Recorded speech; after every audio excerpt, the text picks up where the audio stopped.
Hey everyone, and welcome to another episode of Ask an Anthropologist about world building. I have a very special guest today here, Dr. Olivia Zarella.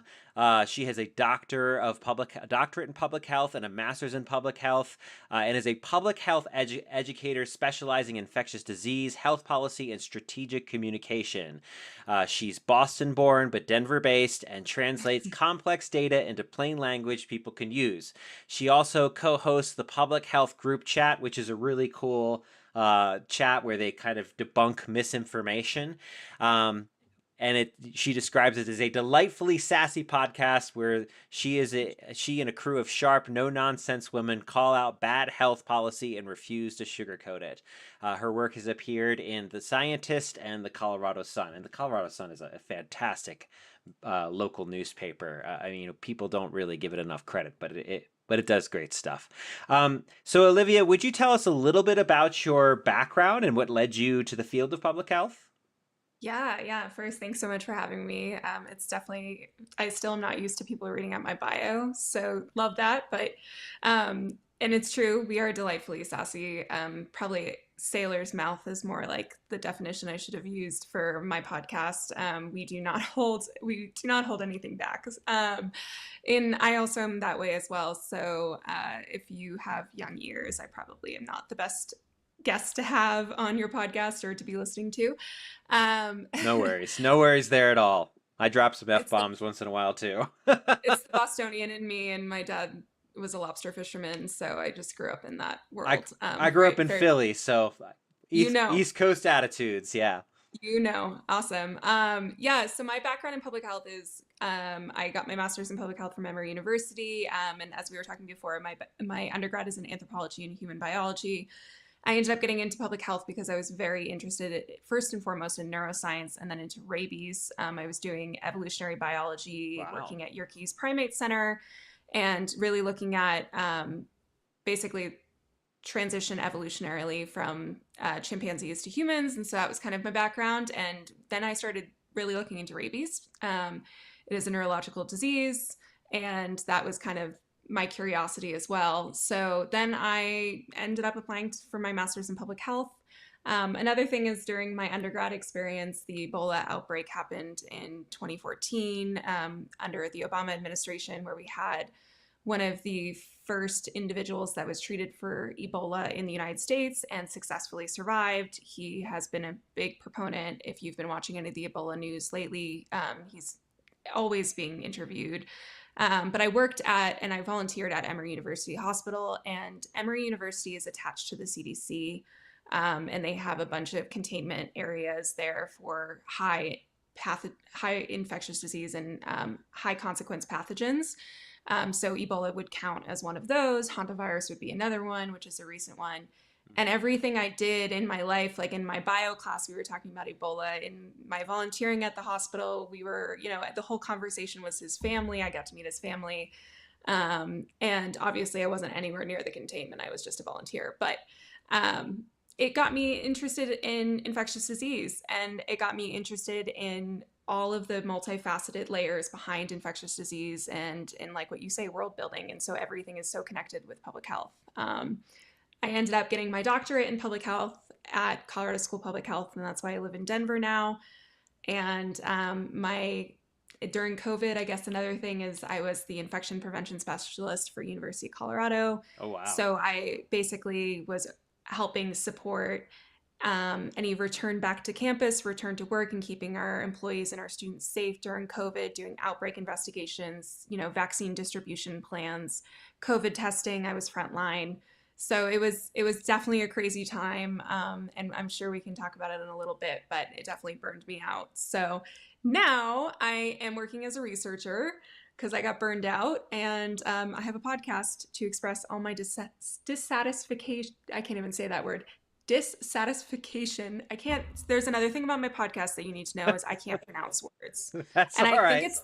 I honestly think it's the Boston in me. Yeah, but dissatisfic. Yep, we're not going to do it. Wasn't satisfied with the fact that our federal government is a total like shitstorm right now, and so that's why Yeah. we created our podcast. Yes. So Yeah. Well, and I mean, so much. man, living through COVID was such an interesting experience. And, like my background isn't in public health, it's in anthropology of media. So just watching the narratives unfold in real time and, creating something that, of course, it's political, like trying to combat a disease, but the was that now who can't pronounce words? It's also, Politicalization. this is what happens when people are around me too. I honestly, this is also a disease. Now you Oh, can't pronounce anything. do we need So some sort my of bad. public health protocol? I just Yeah, can't. there you go. There you go. So sorry. I should have warned you. Put this woman in quarantine. Yeah. I think there was like a Star Trek. Yeah, what was it? Star Trek? There was an episode, or was it Stargate? One of those shows had an episode where people would lose their language. They would get aphasia Mhm. and lose their ability to speak, and it was like spreading. I think it was one of the Star Treks. It's like spreading across the ship, and they're all. It was Deep Space Nine. I remember now. But Okay. it's spreading across the space station, and the doctor is like one of the last people to get it, but still he gets it. And I forget how they resolve the conflict, like always in the last 10 minutes, as they do in Star Trek, right? I wish I could blame it on that. But truthfully, this is just who I am as a person. And honestly, I end up being the one that has to edit the podcast because most of the time is me just getting so frustrated at my inability to pronounce things. And well, it's so terrible. But yes, it is just who I am, well, there's unfortunately. no editing here. You're all live. I know that's another thing. Like, I can't take it back. Yeah, that's okay. We all trip over our words sometimes. Man, you have a really broad, you have like quite a breadth of experience working with primates, working with humans, working as a researcher, working like in the front lines. So like, for anyone here, obviously your knowledge is going to be very well rounded, and which is really awesome, and I appreciate that. Um, but speaking of that, we have a segment on this show called Your Bones to Pick. So, what are the things that you see in media, that could be films, books, video games, wherever, that you see in a fictional situation? I mean, there's plenty of misinformation in the real world, but in a fictional setting that just like really irks you, that you're like, oh my God, they got that so wrong. Yeah, I mean, I think there's a bunch of them.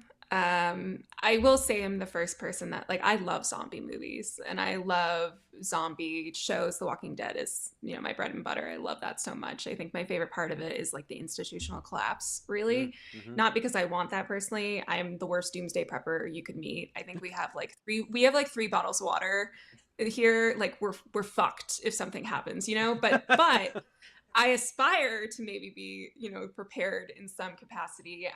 But the institutional collapse that you see a lot in shows it's just not, in my opinion, when there's an outbreak, usually related to an outbreak movie or the Last of Us, for instance. I played the video games first and foremost, and then when the show came out, I was very excited. First season was fantastic. Second season we could talk about another time, but truthfully, like The Last of Us was fantastic. And so for your viewers, I don't know if you guys have ever talked about The Last of Us before, but it's basically this story, and it's also a video game, like I mentioned, and it's on HBO. And Mm-hmm. it's a girl who has to be transported across the country after a major spore-based, like fungal outbreak that turns people into zombies in a Yeah. way. So like all Clickers. basically, yeah, Yeah. exactly. I Clickers, played clickers I played the are great. first game and watched the first season. I'm halfway through the second game. I haven't seen the second season. Yeah, maybe just like play the game and don't watch the second season. Honestly, that's going to be my recommendation. I mean, do you? I understand, not like I would have wanted to watch it. It's just not as good as the first season. I feel like that happens a lot though. It does. Um Anyways, in that show and in the game, it starts after institutionalized like collapse. So like there's not, you kind of see like the messier side of it where there's just degradation of like the environment. And I think that it kind of makes the idea of, I don't know, it just makes this idea of it being sexy, that there's like nothing there and the, Mm. wildlife is taken back. And it's everything's fallen apart and you kind of have to just navigate the world with like your villains, the people that want your stuff, and then the zombies, quote unquote, which is kind of like The Walking Dead. I will say, like, I do appreciate The Walking Dead where it shows you like the collapse and it kind of goes back in time and it shows that it's kind of a phased collapse. And like, I've never lived through a collapse of society. I'm not like, a psychic or a time traveler. So I can't say if that's accurate, but I don't really love when shows kind of just jump into post collapse and it's all just about survival versus like this zombie virus, because it doesn't show all of the people behind the scenes like trying to prevent that collapse Mm-hmm. and all the work that we've been doing as a society to do, like in public health especially. I guess a good example of a collapse that we're seeing right now is happening now with the federal deregulation and defunding in public health, and kind of like, I think my husband today said something along the lines of things are happening so quickly, and I'm like, kind of. I mean, yes, I think it is. In the last year we've seen a cyclospora outbreak across this country. We're seeing hantavirus outbreaks in the world. We're seeing Ebola in the world. We're not seeing any US like inclusion in those things because we don't have the capacity, and now we have potentially 6 different sources for cyclospora because we defunded a part of our government that should be tracking that, right? So Yeah. what I'm trying to get at in this long-winded answer is that it makes me a little bit frustrated when you don't realize behind the scenes all the things that are happening to try to keep you safe. And we Yeah. just kind of rush to this like post-apocalyptic, sexy, like we have to fight in survival kind of part of The Last of Us. And that just kind of devalues all the work of the people that are trying to keep things stable, Well, you know? I think that's a critique I have entirely about the idea of government versus corporations in general, because when Mm-hmm. government is working well, it's invisible. We don't think about it. We take it for granted. And this is like something you can certainly include in your world building, versus the only time we really think about the government is when something goes wrong. And it often, there's some strategic stuff going on in private institutions that cause things to go wrong, or things are defunded for, because let's be honest, many politicians are cowards, and their whole thing We is agree I on that. want to get elected, and they're not like the hardworking people in institutions that are struggling in the day to day to try to make everything work. I was like listening to an interview on Jon Stewart's podcast with Zoran Mondami this morning, and it was just funny listening to it because like they were just talking about the day-to-day stuff that he's like doing, and it's not sexy. It's not sexy to go fill thousands of potholes or try to come up with money for something. It's not sexy to be on the phones endlessly for contact tracing like during the pandemic, like all this stuff is just not, it's not sensational, and it doesn't sell well in media. And so like I think the hard part about building a fictional world is what's the boring stuff versus what's the exciting, sexy stuff. But at the same time, like you could create a really interesting fictional world looking at slow institutional collapse, and you could Mm-hmm. tell it over the course of decades. I mean, you can certainly. There are books that do tell stories over the course of decades or even centuries, and show the buildup or collapse of various things. My favorite science fiction series is the Mars trilogy, and that one is all about how would the colonization of Mars go. And he kind of does life extension. They figure out pretty quick so that you can kind of follow these characters through the whole colonization process, and like Earth trying to take control of the resources of Mars and them fighting back and all kinds of stuff, right? And so I think when you're thinking about institutional collapse, like and I think it's actually really fascinating to see like everybody has diarrhea right now because something got defunded, or the Ebola crisis is happening because the oh gosh, USAID. WHO. You well, USAID, USAID got no, USAID is, yes, you're correct. yeah, Yeah. yeah, got totally defunded for partisan political reasons. I mean, it accounts for almost nothing in our budget. But then I think people also both over and underestimate the costs of some of these things. In one hand, they think it like costs so much, and on the other hand, they don't want to fund anything at all. So, like, you know, Yeah, I mean, there's so many things that you said that I want to respond to, but I think it comes with a privilege, a level of privilege to be able to live in a society that things are happening in the background to keep you safe. And the yeah, funding is being allocated properly to keep you safe. And so you're right, like public health alongside of everything else you said, it's not sexy. When it works, it's boring. hmm And that is, in my opinion, because I'm a public health nerd, the best part of public health because it's so multifaceted in the things that are being done operationally behind scenes. And that includes incredibly well trained, experienced workers that are being invested in on a nationwide level. We're not even just talking the federal level, we're talking state and local level. hmm Because a lot of people don't realize the federal level is a capacity building project to support the states and the local public health agencies that are doing the actual investigations. And when we talk about Wyoming, those areas in Wyoming where there's like 6 people in the whole state, please don't come for me if you're from Wyoming, but there's not a lot of people up there. There's not a lot of capacity to run some seriously complicated tests or extremely expensive tests, and they may not have the laboratory capacity and testing ability. And so the CDC, you can outsource to the CDC or you can outsource to another state. And in order to have that state to state communication, the CDC is assisting with that. And so when you take away the capacity at the state level, you're going to find a lot of rural counties, a lot of Republican states aren't going to get the support anymore that they were having because they don't have the funding because it's a population-based tax system, right? right. So when you're in a really rural area that you don't have a lot of people that are giving to the tax system, and then also you may have different taxes based off of beliefs and in how much you want to put towards your taxes, et cetera, and public health. And so, your rural hospitals are impacted, your public health systems are impacted, their retention is lower there. And so we're seeing an ability to protect you being decreased. And the CDC is there is to help with that capacity. And so when you pull away that federal capacity, you're really leaving a lot of states and a lot of counties like high and dry when these kind of things like cyclospora outbreaks happen. And that's the reactionary aspect of it.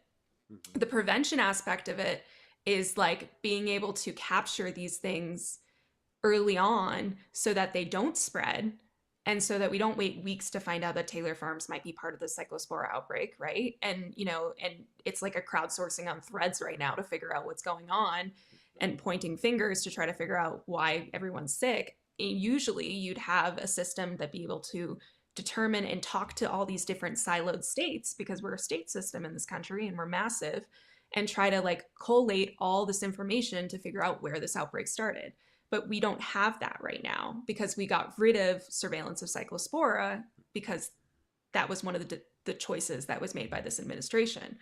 And it's always public health that gets defunded though, because you don't see the negative impacts until you defund it, Yeah. So Well, and the that is, screwworm, also the screwworms too, which was something that was dealt with and solved, and all this other kind of stuff. And I'm quite frankly, I'm waiting for polio to come back. Like I know in other countries it's very much prevalent, but it's like, you know. So I yeah, no, guess I have nightmares about that. yeah, it was. I mean, if you guys don't know how nightmarish was, look up the iron lungs. Like they are, Yeah. yeah. So I guess that from a world building perspective, one interesting approach to like institutional collapse would to be to do something from a more rural perspective, as opposed to maybe starting out in a city. Like what does institutional collapse look like when you had one doctor in the first place and only maybe one researcher, in a 50-mile or 100-mile square radius or something like that. Yeah. And what it takes to track down a disease, or it'd be really interesting to start a zombie outbreak not in a city but in a rural area. And someone did comment, I feel The Walking Dead had a key difference compared to many zombie disaster media because they made it that all people are already infected and anyone who dies becomes a zombie. Um, Hmm. which I want to say, is it Romero who? I don't know how you know your zombie lore, but George Romero, I think, was behind it. He was one of the first producers. Yeah. okay, Yeah. because Romero zombies, if I remember correctly, if you die of anything, you become a zombie, right? Yeah. That's kind of how the Romero, Dawn of the Dead and all that stuff kind There of is like a works. 19, I think it's in, I know I'm live right now, so I'm going to get the date wrong. There was like a 1970s, like late 1970s, Night of the Living Dead came out, and that's like one of the best zombie movies. It's black and white. But that it's George Romero Hmm. it's one of his Night of the Living Deads. And I think, yes, he was the producer on the first few seasons at least of The Walking Dead.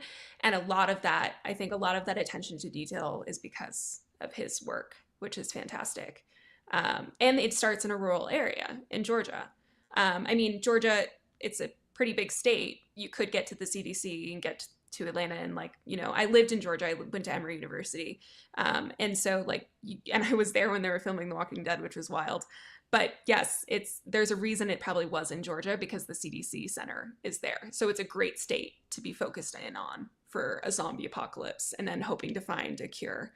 Um, Yeah, yeah, but I agree. The rural perspective for, and I can't say rural because we don't do our R's in Boston. I can't say The rural either. second R's, the second R Yeah, specifically is just gone. Rural.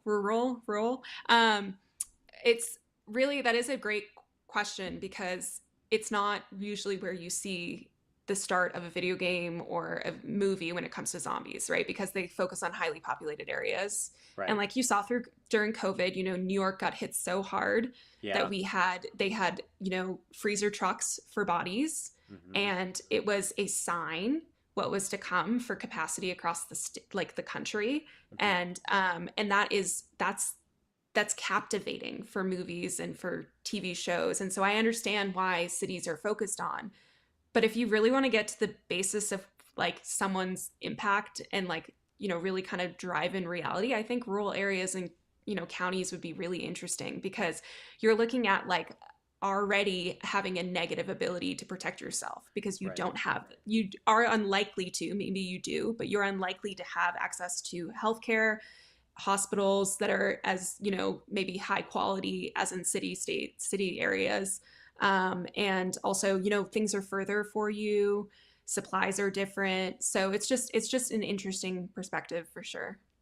I do have one more question before we open up to the audience questions, and we Yeah. have a couple from Reddit to start out with. And so, if you're watching, get your questions in the chat feed so we can address those.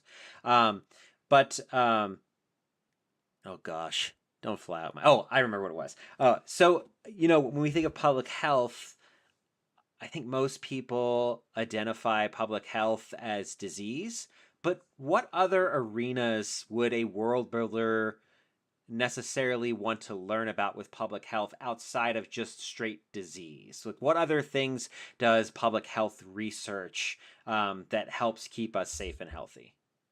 Yeah, that's a really good question. So, public health itself, just like the general definition of public health, is it's like the study and science of protecting and improving, potentially not only protecting, but improving the health of populations. And so, rather than individuals. And individuals, of course, are a part of populations, but it's really like we're not clinician medicine doctors, right? So, we're not treating one patient in front of me. I'm not treating one patient in front of me. I'm looking at the data that kind of assesses overall the impact of something on a group of people. So there's a lot of statistics. And if someone had sat me down and said, Olivia, you're going to be doing statistics, I would have been like, fuck that, because I got a C in undergrad in statistics. But turns out when you Me actually too. like what you're doing statistics with, it changes the game because things went up from there. But yes, I did not realize how many statistics I would be doing. So public health, asks the question of like, why are so many patients showing up to the doctor in a way, in a mass perspective versus, why is this one patient here today? Why do we see an increase in cancer related diagnoses? Why do in this one general area geographically, or in this one type of population, in age, in gender, and all of the things? So we're looking at a trend based on actual statistics and science. And in order to do that, there's a lot of specific studies that are done. Like the most known one would be a clinical trial. So being able to test vaccines over a period of time in an ethical way that doesn't hurt people. Not saying that vaccines hurt people, but saying that you have to be ethical in every time you do a clinical trial, anytime you decide if you're going to give something to someone versus not giving something to someone. Because Right. if the option is, if I don't give this to you and you get exposed to something and get hurt, that's an ethical challenge, right? Yeah. So, yeah. So that's just kind of, there's the core functions are really like surveillance, data analysis, and epidemiology, which is the study of diseases. There's other aspects of it like developing policy, increasing access to services, teaching, all of these things. But it's not just disease. It's also understanding the things that, well, it all links back to disease, to be fair, not just infectious disease. We're talking chronic disease. Mhm. But it can also link back to behaviors of people that increase the likelihood that they're going to get sick. So why am I more likely to be exposed to, why am I more likely to pick up the behavior of smoking cigarettes? Or why am I more likely to commit some crime behavior in a way? What was I exposed to in my environment? Because it's in what really public health, it's not just genetics, Mhm. right? So it's Right. also your environment and the things around you that impact your risk of doing something or having something develop. And so that's just been a really interesting part of public health that I've really enjoyed. Well, yeah, and it's like, what what causes gun violence to be much higher rates in the United States than almost anywhere else in the world, like Yeah. anywhere else in the world except for conflict zones. So, those are kind of really interesting questions to try to tackle and understand. And I guess if you're I guess it depends on how deep you want to go or what issues you want to cover with your fictional world, but there's so much information that's publicly available on public health. Um, so let's open up the questions to the audience questions. And let me pull up my Reddit list here. I had a couple of questions from several different Reddit feeds that were kind of the same. Um, Interesting. okay, so the first one would be, how would early plagues have been different if they had germ theory instead of miasma theory? And for Okay. real quick, for all of you who don't know what miasma theory is, it's the idea that bad smelling air is what causes Yes. disease. And if it actually kind of makes sense from a logical standpoint, because like a lot of times bad smelling stuff can make you sick. Like you don't want to be around a rotting corpse for very long because it creates all kinds of disease opportunities. So that's many ancient cultures had miasma theory. China, Greece, I believe Japan, Europe, all kinds of places had miasma theory for centuries. Yeah, so miasma theory is something, well, so germ theory is something that our current HHS director has openly said he does not believe in. So that's fun fact for you all. Uh, Yeah, I read um, about that. I was, what? You don't I believe don't in know. I germs? don't, other than what the fuck, that's all I can say for you because it's like, that should be a disqualification in itself. Not to get political here, but that is kind of concerning because it is the basis of biology and our understanding of disease And now. antibiotics and treatment and cancer and everything. Prevention methods, Yeah. everything. So as you said, miasma theory is that air, that idea of bad air. And so like when it like areas in they always go back into like the 1800s or like 1700s, 1800s, and then through the was it called the Industrial Revolution in Europe. So like you in London when you see like in Peaky Blinders, for instance, where everyone's just throwing shit out of the windows. I think that's a little bit later, but like earlier in the 1800s, the plumbing situation. And so throwing basically your shit outside, or it goes the way that it goes into the streets. And so the idea that, of course, if the smell is bad, then you're probably also getting sick at the same time, which you were. It just was through a different modality, which is Right. instead you are touching it and then touching an orifice and getting it that way, fecal to mouth or face, unfortunately. I think like a lot of those plagues, well, first and foremost, I have to give a shout out to John Snow. And if you don't know who John Snow is, he's like the father of epidemiology, and he kind of just proved the germ theory and Yeah. disproved the miasma theory First approach. contact tracing. Yeah. It was like the first like well-known contact tracing. I'm not sure if there was something before, but it was definitely like the first outbreak contact tracing approach. And basically there was this pump, and I don't want to get too off base and not answer your question, but there was this pump, and it was called Broad Street Pump, and it's in London. I got to go see it last year, and it was fantastic. I was like such a nerd. Everybody was like, why are you taking a picture with a pump? But basically, it's outside of a bar in Soho. You should go if you are interested in disease like I am.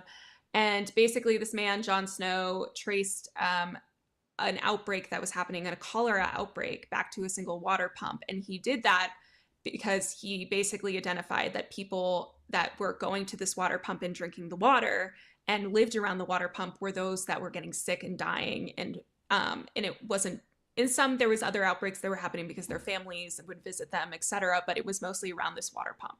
Right. And it was found that the water was basically contaminated by fecal matter because of the lack of sanitation and lack of plumbing. And that kind of disproved this idea of miasma theory, and was really against basically the idea that was going through public health, because as you know, science changes, we learn more information. I think plagues in itself, if we knew about germ theory, a lot of less people would die. I think that's the boring answer for you. We wouldn't have had like, a lot of the situations that we had, like the Black Plague, etc. I think we still would have had those things because I will say this, I think that we still would have had the plagues because we've had COVID and we believe in germ theory. And these things are still going to happen regardless, especially as we find deforestation is increasing, industrial revolution, we're having less wildlife area and more contact with wildlife. So that increases our likelihood of getting pathogens. So the plagues would probably still have happened. But maybe we would have been able to react in a better way, and we would have come upon vaccines faster. We would have come upon sanitation, washing our hands, and water and sanitation and hygiene approaches that have really saved millions of lives over history. So my non-sexy answer is that it just would have been less people would have died, I think. We still would have had the outbreaks, though. Yeah, and I know from my own studies, like during the golden age of Islam, that's where they invented the first quarantine procedures, and they didn't have a concept of germ theory, but they noticed that sick people seemed to make more sick people, and they kind of, I think, attributed it to like maybe when you're sick, you smell bad sort of thing, right? But which is true, you do smell different when you're sick, and your dog always knows, right? But Yeah. so there's all kinds of things I think you could put in place.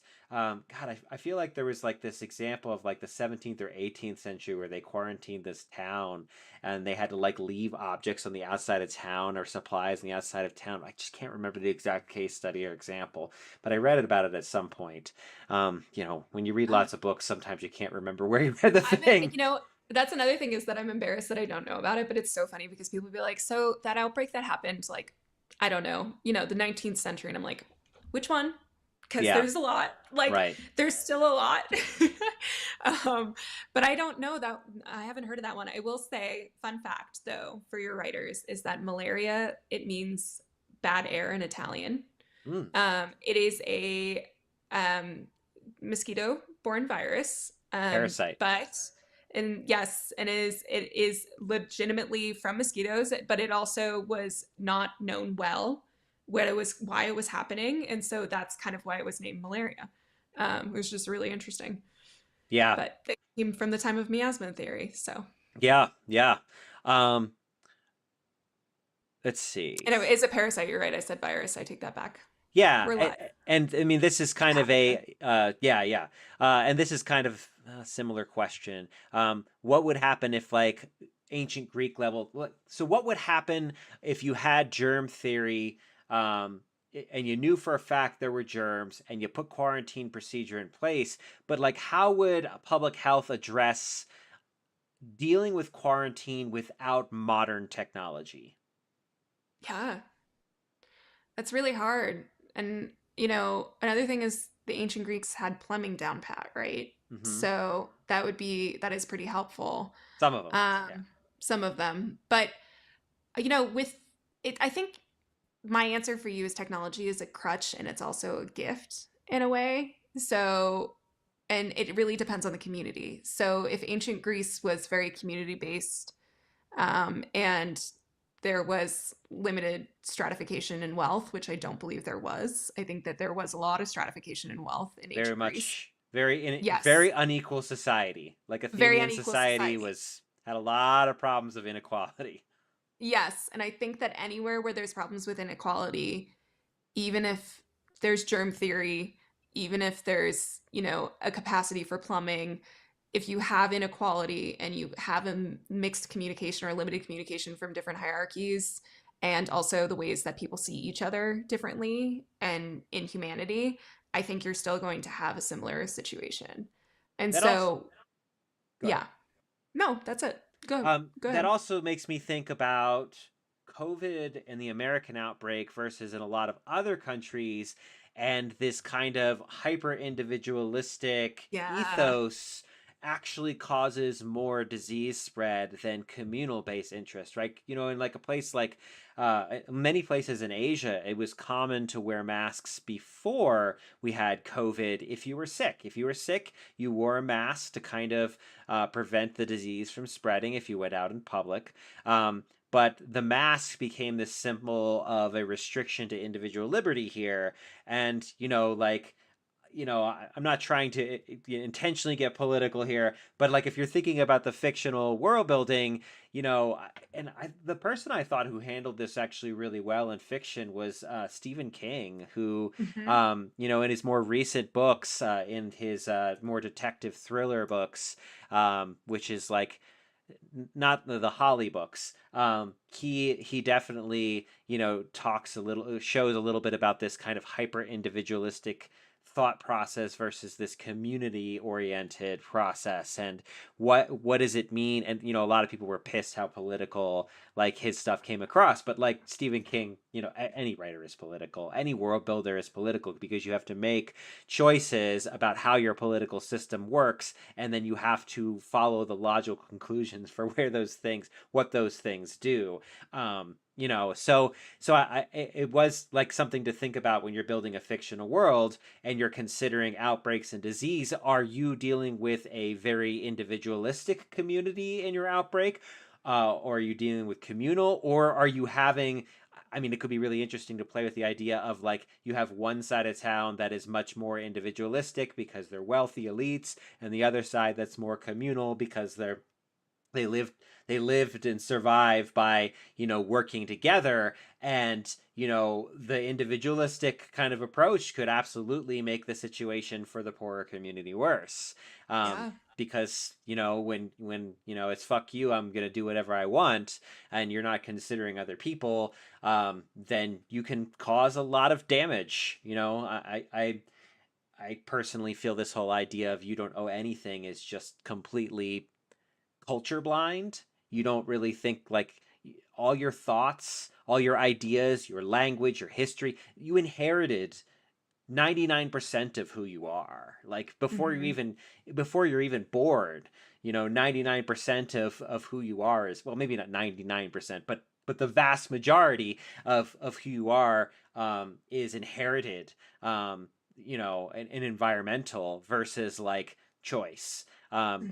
Our choices are so limited, and in a disaster scenario, those choices, you think about like I mean, I lived in an apartment during the pandemic, but people with a backyard had more opportunity to like, go out into their backyard and hang out and maybe talk to their neighbor over fences, and that was easier. And where I was in an apartment and we were kind of like just separated by rooms, like you couldn't really talk to your neighbors, so it felt more isolating. And so I think maybe thinking about the impact of whatever kind of disease or spread or crisis is going on, be thinking about, what is the attitude of culture about what we do when we get stressed. Because when we get Yeah. stressed, it can be very telling.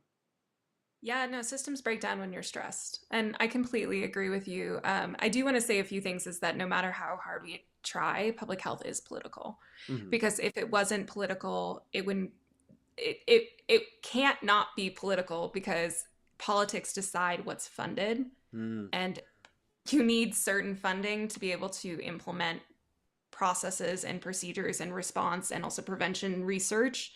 And unfortunately, science has become political, and it's all decided by those in politics. So it is also decided by group thought and who's voting for those in politics. And exactly what you're saying, it's built into the culture of thought in this country of individualism. COVID is a fantastic example of individualism in this country. Actually, part of my dissertation was about COVID vaccine and mask and quarantine policies at universities across the country. Mm. I still haven't published this. Probably should because it literally took years off my life. But I've lit a little bit of PTSD I just need to submit it. But basically looking at every school that I could possibly find in this country over a certain size for sample size purposes and looking at did they implement X, Y, and Z procedures and when did they have people come back to work? When did they have people come back to school? And then assessing what aspects and demographics and reasons for that and what was the state politics, was the governor level, did those impact the implications in putting those policies into place? And it did. And I did find that. And so, and again, this is not published, but at some point it will, there is legitimate research behind this that our individualistic politics and beliefs about, love thy neighbor or love thyself kind of thing, it very much changes how we respond, especially under stress. Yeah. Um, and especially when there is limited supplies. So if you can remember, during part of the pandemic in the beginning, there was a limited amount of masks. And that is the background behind why they changed the recommendations on mask use and what you were wearing and when, is because we didn't have enough for our healthcare workers. So there was a lot of people just kind of hoarding masks, and healthcare workers on the front lines couldn't use them or get them. And there was an issue with that. So they did a whole government level thing to produce more masks. But my point being is that sometimes public health policies and sometimes public health communication can change over time, depending on how the societal factors, Right. Change the restrictions and change the supply access. And so exactly, like it is 100% all about the culture. And Japan is a great example of the other side, where in Japan and China, where utilizing and understanding like mask use during high influenza seasons in winter, et cetera, high respiratory seasons was just kind of built into their culture. And it's not just about you, it's about other people. So that is, yeah, COVID is a great example for that. Yeah, absolutely. Also, Jason Wolf 1495. Thanks for all your comments and questions. He was or they. I don't know if he she. We're going to bring up the Jon Snow stuff. Just also expressing their gratitude for how they were one of the Reddit posters that I brought up the question. I want to kind of ask a question of what it's like to be on the ground as a public health person. So, I just remember I was teaching at CU Denver when COVID-19 started to hit, and I had enough friends in public health, and I asked them, I was like, is it as bad as I think it is? And they're like, yeah, it's bad, right? So let's just say, what is it like to be on the front lines as a public health person when there is an emerging crisis in like those first days and weeks? What kind of things do public health institutions utilize to combat a crisis? Yeah. Okay. So these are great questions. So the first question, the keyword jargon word is exhausting, and I will be completely Oh, I bet. serious about that. It is truly exhausting. I'm 32 now, and I was 20, 26, 27. And I had just got through my first semester of my doctorate degree. I just moved out to Colorado, and I was able to build basically this job that didn't exist at CU Anschutz, the medical campus, as an infection prevention specialist. They didn't have that. They wanted my expertise that I had built, but I didn't really have. I mean, I was early on, and I just was there at the right time. I had background in working in other countries with waterborne diseases, and respiratory diseases was what was up next. And so they wanted somebody that was willing to put themselves in the front line that had some expertise, and I was that person. And so I was 26, 27, and I was wearing an N95, full actually respirator mask, not an N95, but a full respirator mask that was fitted to my face to work every day. And it was very early on, like the summer of 2020. So yeah, so I'd had a few months of being at home, and the first thing that came to mind for me was I have all these abilities, and even if I don't, I have two hands, and I have some motivation and some, I guess energy, and I want to help. And how can I help? And what was really frustrating for public health people is, especially those that were students or early onto their careers, is that it didn't seem like there was a lot of organization. So being able to figure out how not to drive yourself crazy because you could help with something, but the organization and the structure and the infrastructure wasn't there to put you to work. So yeah, sure, there was Instacart and all these other things to be able to get us food if you had that money, if you had that privilege, but like there wasn't the built-in processes and a lot of times to put students to work to be able to support and volunteer the hospitals that were overloaded, or contact tracing for the state. For instance, in Colorado, I helped build out a student contact tracing program where I connected the Colorado School of Public Health students with opportunities to help with surge capacity. But we didn't have surge capacity because going into the pandemic, we were already low retention, burned out, and there wasn't enough public health workers even in the system. And that was already a problem. So let alone the people that were there getting burned out going through COVID response, we were already burned out going into it. So it was like, okay, we don't have the infrastructure. So what do we need to do? We need to quickly build an infrastructure, fulfill that system, and get these people through the door to be able to help with things. And so I think that hurt a lot of the response because the system wasn't there when COVID hit. Right. And that's what worries me every day with the fact that they've defunded it even more, and they've defunded our federal system, and they've fired people illegally on various levels of public health, and they defunded the money that's going to go to local public health agencies to hire people to fulfill those roles. If something comes around the corner, we're more fucked than we were when COVID happened.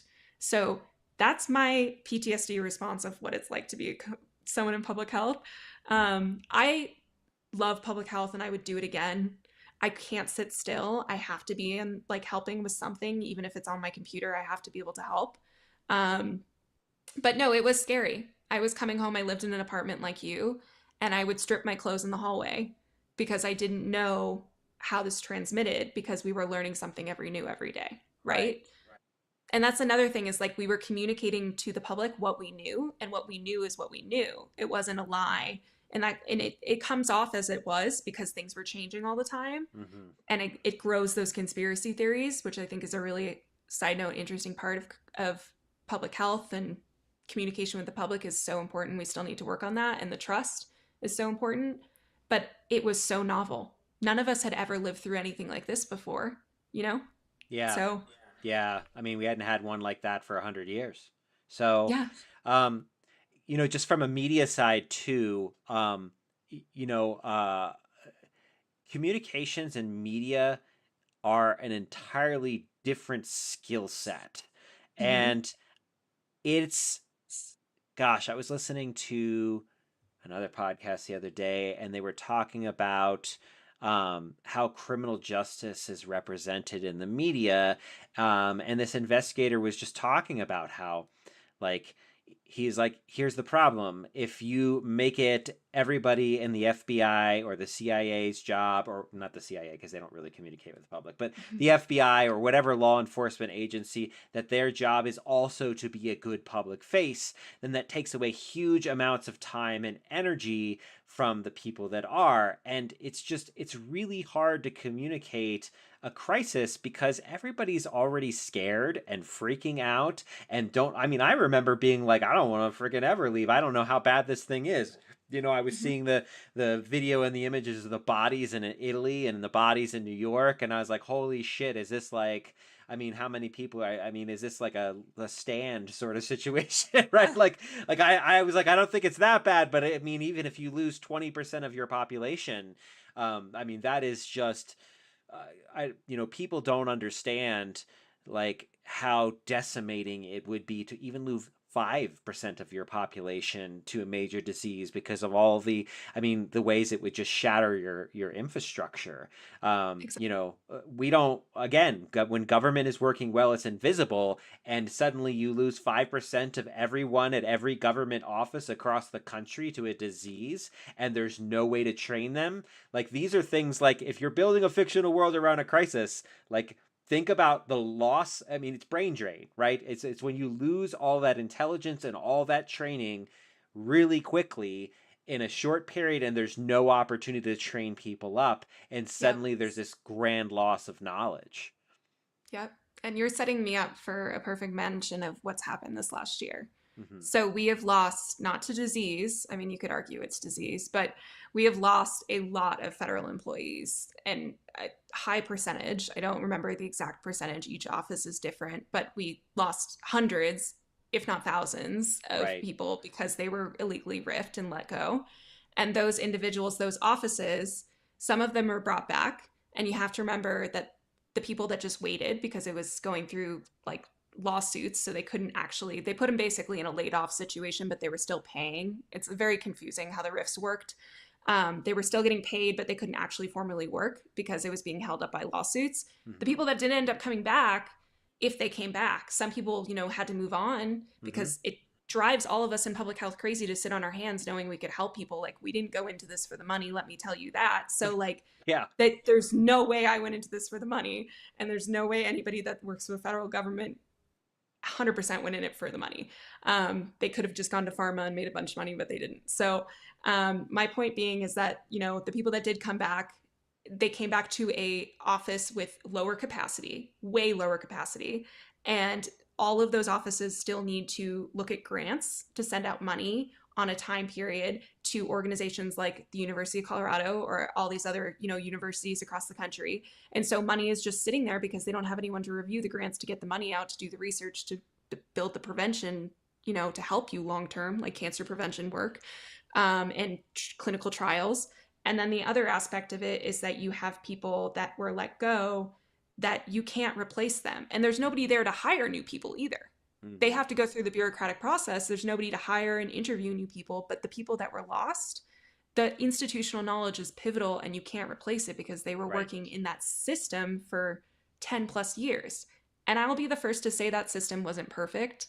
I think there's a lot of things that we can improve about the bureaucratic system at the federal level. 100%, like, a lot of it is waste, but I won't ever say that any employee at the CDC or in the public health sphere or the FDA or those organizations are waste, in my opinion. I think the way that policies are enacted can be wasteful, but those individuals were doing things behind the scenes to keep us safe. And it's Yeah. just, we're seeing already what's happening with cyclospora, with measles right now. We're at the highest level of measles cases this year that we've had in 35 years. Yeah. So these are things that are happening. And so if you want inspiration, like you're saying, for this world building, I think looking at this last year is a really good example, Yeah. truly. Yeah. And this is not public health directly, but I was listening to the New York Times, one of their podcasts this morning, and they were talking about TSA, and that Mm-hmm. because of all the government layoffs, a lot of people have decided to quit TSA because, like, they can't, if you don't get paid for months, you can't feed your family, you can't pay your mortgage, so you got to go find something else. And so what the administration has done is privatize TSA. They're looking to privatize it again. And the person who came on and was being interviewed said, "Do you know when TSA was last private? It was in September of 2001. It's like we had a private, TSA was private before the terrorist attack on 9/11, and we switched to a public sector for a reason." And Hmm. it's so, because there's not a lot of money to be made in a lot of these fields. Roads are the same. I mean, when you're looking at infrastructure of a society, both in fictional and real world, like, you have to understand that infrastructure is not sexy. That again, it must be invisible. That when it's working well, it's invisible, and that it's not really, you can't really make money. I mean, you would have never had rural power, like power to rural areas or broadband to rural areas with just private forces. You had to have government systems push that stuff because you Yep. can't make money. And same thing with Yep. roads. It took Hmm. forever for there to be roads to every place you needed to get, because these systems, they need their investments, their long-term investments that you're not going to make a buck off of. Exactly. And I mean, I I talk to a lot of public health people about communication, like you talked about earlier. Like we have a lot of challenges in science and siloing and the way that we talk about public health. But when I go every year to DC, I go to the Hill and I advocate for funding for public health research. I talk in terms of absence. So like if you don't have this investment into X, Y, and Z, you're going to see an increase in worker comps. You're going to see an increase in insurance for workers. Let's talk in the occupational health space. So, if you're talking about advocating for funding an organization that reduces injuries in workspaces, like some of the most dangerous workspaces, construction and mining, right? You anytime a worker gets hurt, you have costs on the workers' comp as an employer. You have insurance costs that have to deal with that. You also have the physical costs on the worker. You also have worker hours. So it Mm. sucks to talk about people in numbers like that because it sounds really unethical. But when you try to talk money, because that's what changes things, and Hmm. that's what investments on the Hill at the federal level, you have to talk about you invest this amount and you save this amount. Hmm. Because if you don't, you're going to see a massive increase on worker comp, insurance, and then worker hours. And this is what it's going to cost your organization in your county. All the big organizations that donate to you every year, they're going to be pissed if that's happening. And so that's kind of how we advocate for these things in public health, is because it's, like I said, the absence of this is going to cost way more here. And so we talk about like investing in clinical trials for cancer and cancer treatment. Yeah, we're helping people, but we're also preventing a healthcare, like an implication on our healthcare system, right? So you have to think about it in that way as well, which is Yeah. really hard sometimes in seeing health like that, because a lot of people like myself who go into it don't want to talk about people like that in No. money terms. But Right. you have to, because you have to learn how to talk to people who see those terms, Hmm. and that's what matters to them. And sometimes it's not a bad thing if that's what matters to them. You just have to learn how to communicate that way. And so, Yeah, you yeah, gotta meet people where they are. If their whole world is dollar signs, then you got to figure out how to translate your ideas into dollar signs. I mean, it's unfortunate. It's yeah, just that's how cross cultural communication works in general. It's funny because you're talking about workers and workers comp, and I don't know why, but it had not occurred to me that workers are a part of public health. That like workplace conditions are a part of public health. they are. Of course they are, but for whatever reason, my brain has never made that connection before, and that's one of the It's useful wild. things about having these kinds of conversations is like, I'm building a fictional world, and I don't think that like a union is actually a part of public health because it actually defends Yes. the rights and health of and safety standards of their workers. Um, Yep. it that yeah that just hadn't that hadn't occurred to me. Um, Weekends are thanks to unions. right, You didn't used to have and mandated rest weekends, is right. and breaks and Breaks. heat and water breaks. Those were all mandated by unions, and it's all mandated through occupational health and safety work. And so that is about making sure that you can reset. So it's all built into public health. It's Yeah. crazy. So, this is a final call for last questions. If anyone has their final questions, but as we're waiting for those final questions, we've talked a lot of negative stuff. So I'd like to actually see if you could give me an example of what does it look like when public health works effectively? Are there any case studies? I feel like there's like this Lewis Black stand up back in like the late 90s, early 2000s when he was talking about how they could find a gopher with sniffles and stop an outbreak of the bubonic plague, but they can't do these other things or whatever. So what Hmm. does public health look like when it is working well? Yeah, well, I mean, I think I've definitely talked about how it's not sexy. You don't know it's working if it's working well. Right. If anything, it's the absence of disease or the absence of situation. But I will give you a really cool example, which is smallpox, Mm. which I'm still just like, how did this happen? Because I don't understand how we got the world to come together to eradicate a disease. But the only disease that we've ever like deliberately eradicated in our history as humans is smallpox. Hmm. And it's like one of the greatest achievements across public health. And so, variola virus is what causes smallpox, and it's basically spread person to person in respiratory droplets and contaminated materials. So it's similar to COVID in a way. And it's about 12 days between the time of you get exposed to when you might have symptoms. I mean, it changes, but people would usually like have a rash. It's kind of like measles in a way, scabs. And then if you survived, like, I mean, the death rate was insane. It's about 30%. So Yeah, that's 30% bad. of people who got it would die, Yeah. right? So that's major. Um, but if you survived, you were either scarred or blindness was common, and there was just not a treatment that was effective, really. So I think 300 million people estimated died in the 20th century alone from smallpox, which is crazy. And it was like, it was insane. And so basically, people came together across the world to inoculate people once the vaccine was created. And this was kind of a worldwide effort to just do mass vaccination Yeah. for smallpox. And it changed the game for it. And there was a campaign that was launched in like 1967 by the WHO. And it basically, there was still about like in 1967, like millions of people, like 10 million or something people that were still getting smallpox. But mass vaccination was working in a way, but they still had to do like surveillance. And so they came together and made like a surveillance program through the WHO, and also really helped support continuation of vaccines, and vaccination. And then I think it was like late 1970s. One of the last cases was like in Somalia, and we have eventually eradicated it. So it was a constant over years and years of working together across borders to vaccinate people. And to make that all happen just is wild to me as somebody who wasn't alive in 1970. It's just that it was like we literally came together across political boundaries to push vaccines, which Hmm. there's a lot of people who don't believe in vaccines right now. There's a lot of misinformation and disinformation about vaccines, and worked somehow again across political boundaries. And it's just amazing what public health can do when it's properly funded, when we all agree on the same situation that something needs to change here. Just like when we made the COVID vaccine, like that was made in rapid time. And I know we're kind of up on time.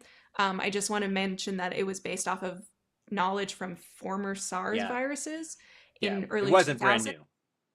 It wasn't brand new, but it has sparked a lot of misinformation because it happened in rapid time. Hmm. But in what that actually shows is what happens when a bunch of pharmaceutical companies come together, a bunch of politicians fund those, and everybody wants the same thing. Hmm. We can make a vaccine that saves lives, you know? Yeah. Or we can inoculate a bunch of people and make a campaign to save lives. And that's just the magic of public health. But you have to remove all those other barriers. Yeah. And it's really, really rare to see that. Well, and I think so. I have like a little bit of a story because for my undergraduate thesis, when they actually used to make you do like a 30, 40 page paper for when you're an Oh, undergrad. I didn't do that in undergrad, but I did in my master's, and thank God I didn't do an undergrad. So, Yeah, no, whew. we had to do original research with Wow, the yeah. That was 2009. We're not talking about ancient that's not past that here, long ago. right? So I chose to do Doctors Without Borders. Um, because our job was it was an applied anthropology class. It was our senior kind of capstone-ish kind of thing. Yeah. We just called it our senior thesis class. So, we did a bunch of stuff. We learned about the ways that Western institutions often fail when they're working with indigenous communities. And so we had to pick an organization that was often considered like, gold standard, and we had to critique it.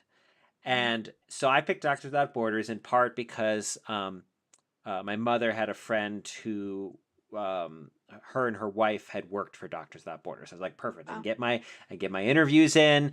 Real life practical experience. They had done their work in Uganda, and the lesson that I took away from interviewing that was that one very important aspect of dealing with disease and public health is that people should be listening to the community, because Hmm.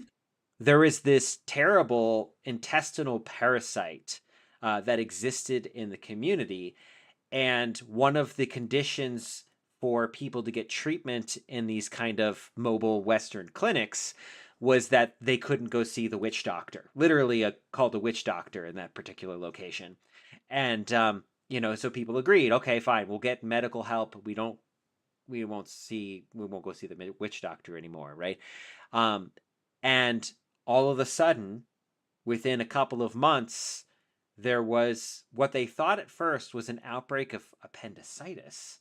But then when they went to go do the surgery, they opened up and found these terrible intestinal worms, like multi-feet long kind of parasites. And it had turned out that they had the indigenous medicine person had this treatment, and I don't remember what the treatment was, for centuries for this Yeah. thing. Oh, you're experiencing this symptom, take this particular herb. And in a lot of cases, sometimes those cultures will mix in several different ingredients, so it takes time to figure out exactly what the active agent is, but it worked. And this doctor was like, I had no idea how damaging and destructive my own arrogance could be to a community, because some people died from this. And so that after that we removed that prohibition, and it made some things complicated because people weren't getting the treatment that should be science-based, but then there's also community-based stuff. And so there's a lot of, especially when you're working cross-culturally, I imagine there's a lot of really complex cultural stuff to kind of navigate for public So health. much. So much. I mean, honestly, I'm so glad you're talking about this because that's another issue that really, I think anthropology and public health are very similar. And like I said, I did undergrad in anthropology and human biology. It's very much whitewashed Western civilization perspective. And so the other and then me. And like it does, the good thing about anthropology is it does teach you that you're an outsider. Hmm. So you can't assume that you're going to be assimilated and that's not going to impact how you perceive the culture around you. And I Right. really appreciate that about anthropology. I think that's always been kind of a good perspective of it. But also the other dark side of it is that we have this whole like Western civilization, white savior vibe that goes Hmm. along with public health too, Yep. where it's like built in, years and historical knowledge of historical like relationships of working with communities where we would just went in, especially. And I think a really good example of this is the Democratic Republic of Congo right now with Ebola, and years of Yeah. Ebola outbreaks that have been happening there, and years of people just going in and having a struggle of containing this outbreak, whether it's the CDC or WHO or USAID or whomever, because a lot of the challenges with Ebola is that you get it from bodily fluids and touching and blood and exposure to that to your eyes, your mouth, and sweat into open orifices. And communities within the Democratic Republic of Congo, and very much like a lot of the culture goes into burials and Hmm. funerals Hmm. and touching the dead Yeah. and having like a big event. And it's not just like in a weird way, it's like, just like it's built They're into the form of culture mourning. It's their of form for of mourning. mourning. Yeah. They're mourning. And the idea that a community could come in, I mean, and somebody could come in with the full body suit, which you've seen, I'm sure, through the hantavirus outbreaks where they're like covered, you look kind of like a spaceman, and then tell these people they can't see their loved ones who just died a horrific Right. death and remove that body especially in a moment in an area where there's literal violence between communities and civil unrest, Yeah. that's not going to work for building trust, and that's not going to be a sustainable approach. That might prevent one outbreak, like in that moment, that one transmission from the body to the people around him or her. Um, but it's going to change the way that people in that community see public health and Yeah. trust public health. And so, really, it's all about knowing your community. And you can never, as somebody that's coming into a community, ever be a part of that community unless you're living there and accepted for years and years. Hmm. So, the best thing that I've learned is bringing people from the community into your approach. So, Collaborative. really, like making sure it's collaborative, having people at the table with you, and working with community leaders, because community leaders have that trust that they've built over years and generations, whether we're talking church leaders or maybe not even government officials, but like mayors or small town community, leaders. Usually it does have to do with religion or community gatherings. But getting that kind of, person in the room that can help bridge that gap and build that trust, it's so pivotal, because the work that you do, the second you leave, it'll just be erased if you don't have that community integration, Yeah. especially in outbreak response. Well, yeah, and So there's, I mean, one of these days I got to get a development anthropologist or development economist in here to talk about all the cultural impacts of trying to develop an area and then leaving and then just like watching it implode please, because, that kind of stuff especially in happens. public health, Hmm. especially in public health, Hmm. water and sanitation is a great example. If you have anybody who's an engineer about that, there's so much money that we've invested in as a country into making like wells and water and sanitation, like treatment areas for communities. And then you leave and they break, and none of the things that you need to fix it are in the community. Right. And And the so all knowledge. that investment and the knowledge, you Yeah. don't actually, it's not like sustainable whatsoever. And so No. there's tons of situations like that. Yeah. So Yeah. And I just think like if you're thinking about building your fictional world and you're thinking about public health, you definitely need to be thinking about what cultural system, what are the core myth structures, what are the ideas that people have about clean and dirty, what does it mean to grieve and to mourn, and like just thinking about the Ebola thing, like to lose, let's say, your mother, and then to mhm. not have the opportunity to grieve like you've been taught your whole life to grieve, that would be deeply painful and deeply interrupted of that grief process within that culture. And so, like you said, you have to partner with local people and say, look, I know you guys do this thing, but if you keep doing it, we're going to make the situation worse. You have to find a way to meet where people are, like we were talking about earlier with the money, and translate those complex ideas. And so, if you're talking about a worldwide pandemic, every culture in your fictional world is going to react differently. Mhm. They're going to Mhm. have different health outcomes. They're going to, sometimes they can come up with unique and innovative ways for handling things that maybe other people didn't think of. And so, kind of sourcing local knowledge for what works well and what doesn't work well can be really, really powerful. So, just important things to think. Different religions, for example, have different ideological systems about what disease and healing and grief and all that stuff work, and what it means to move on, what it means to bring a community back together after a crisis. These are all things you should definitely be considering. But we don't have any, I have more possible questions, but we're kind of out of time. So what are your final kind of takeaways, Olivia, that people should be, that you want people to be thinking about for public health, both in the real world and for their fictional world? Yeah. I mean, I would be beside myself and not myself if I didn't take space to advocate for public health right now.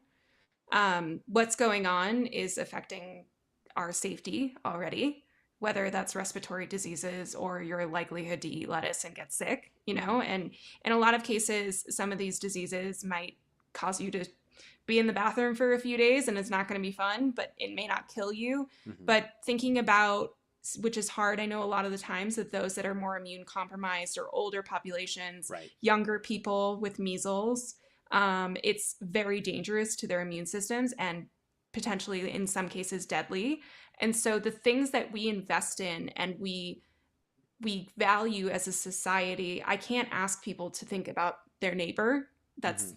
not that's a little bit bigger than me, but what I will ask is, if you if you want to go back to the point where public health wasn't sexy and wasn't constantly in the news and you didn't want to worry about what you were eating and all of these things, what needs to happen is investment and retention in our system. And that comes from voting for people who care about those things and calling your congressman and calling the people that are in power right now and saying, these are the things that matter to me.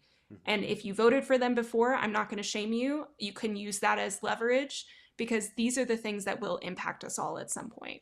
Right. And whether we're talking about our food or our air quality or the endangered species, or the deforestation, those all link to health and our likelihood of being sick in the future and our future generations. And so really like investment in our health is investment in the systems that keep our health, I guess, keep us safe and healthy. So Yeah. I wouldn't be myself, and I hope I didn't, turn anybody off there, but that's really truthfully, it's all connected. And so that's part of it.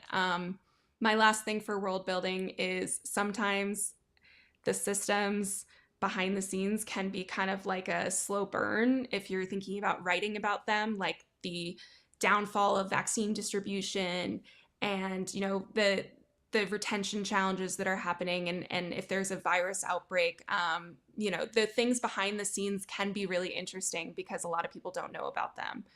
And if it's all linked back to some political figure or linked back to some administration, like that might be something that's really interesting too.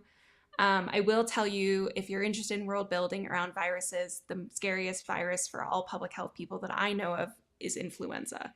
So the thing that at least I think that's going to wipe out a lot of our population is likely to be influenza that has pandemic level has not shifted but drifted, which means there's a genetic change from animal to human. Yeah. And we usually every 10 years have one of those. The last one I can remember is like bird flu and then swine flu, which was back when I was in undergrad. I got swine flu. It was brutal. You did? 103 temperature. I was hospitalized. It was brutal.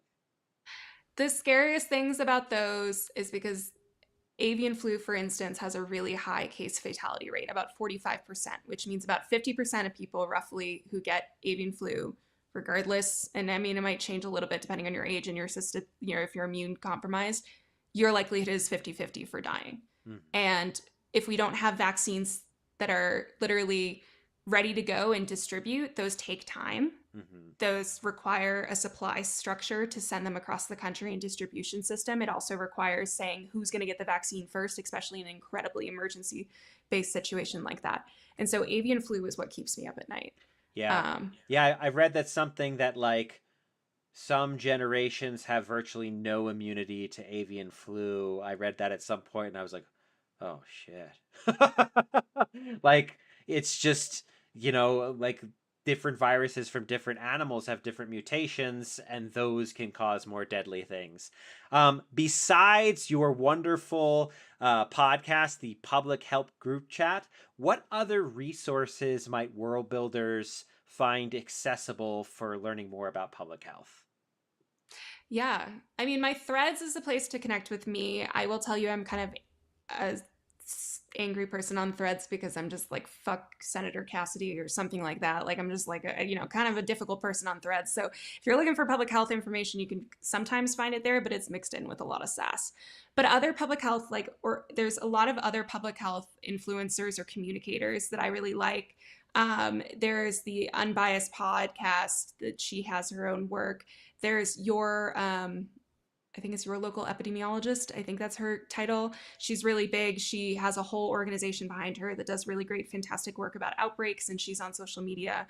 Fired But Fighting is a group and organization that I definitely tell people about. They are the people behind the scenes that got laid off or they illegally fired from the CDC and have built an entire campaign through the National Health Organization. I forget exactly who it is. There's a lot of acronyms in my world.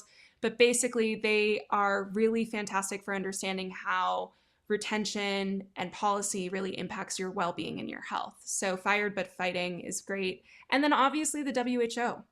Like, I'm not going to tell you the CDC right now is a great place. I don't even think they are right now. And I mean that about the political appointees, not the people still working there, because they're fantastic. But the WHO is a great source. They are very trustworthy, and they have fantastic response to the hantavirus outbreak, and I think that would be a great place to learn more about public health as well. Well, thank you so much for coming on today. I really appreciate you taking your time out of your day to help share this information. I mean, I Yeah. have no doubt that some of this stuff will be super useful to world builders who are trying to build something surrounding disease and crisis. Um, our next episode, we're going to have the astrophysicist Dr. Dakota Tyler on. His specialty is exoplanets. So if you've got questions about exoplanets or just astronomy in general, come and join us on August 6th, same time, same place. You can already find that episode up on the schedule. And as always, if you need to find more information on Build Better World, you can find my book, Build Better Worlds, that I co-wrote with a forensic anthropologist, as well as my website, Luridian's Laboratory, which has all kinds of free world building resources. Thank you again so much, Olivia, and we appreciate you. And thanks. Yeah. Thanks. It was wonderful to be here. Thank you. Am I leaving? Do I leave? Now you are. Okay. Do I leave? No, no.